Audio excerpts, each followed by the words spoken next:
Show you the net tying, the installation of the net tying. Here. We install the net tying as per the manual. Now we go to tying chain. The net, the tying system is down. The cutter is down. The drive chain is there. So chamber is empty and we are ready for loading. So we go for loading now. We start for loading now.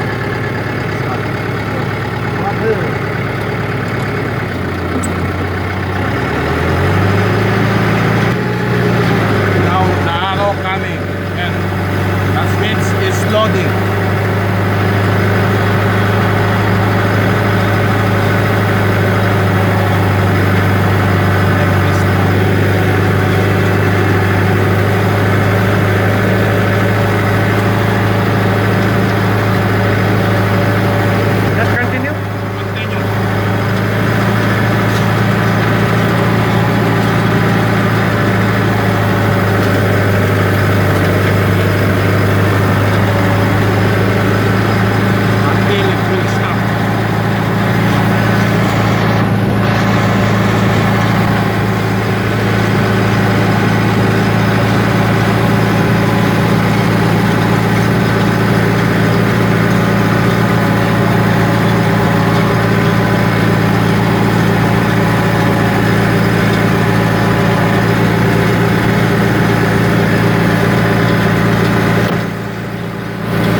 Now the chamber is full, but the net tying system is not working properly.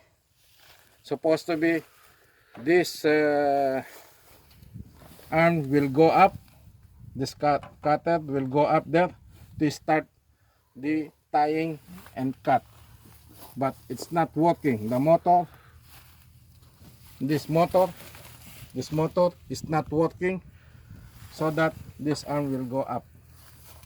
Now our mechanic bring up this cutter and put this tying by hand, feed it in the cutter.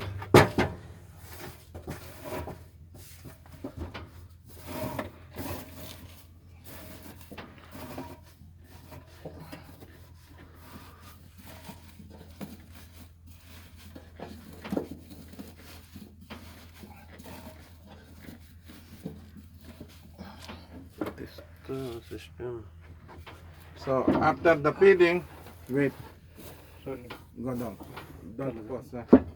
After the feeding, you notice that this arm will go up to the adjuster of this roll adjuster.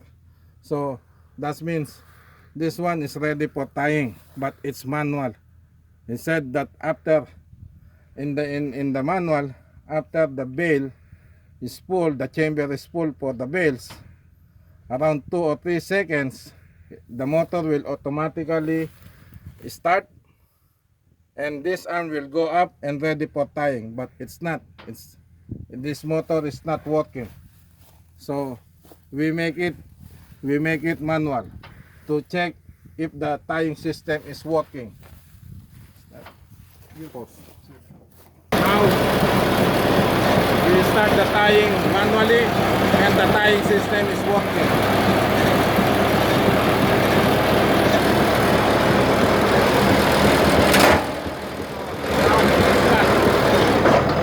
Finish.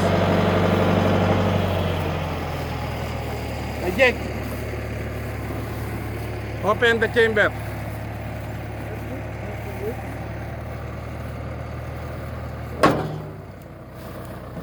You open the chamber and the bell is coming.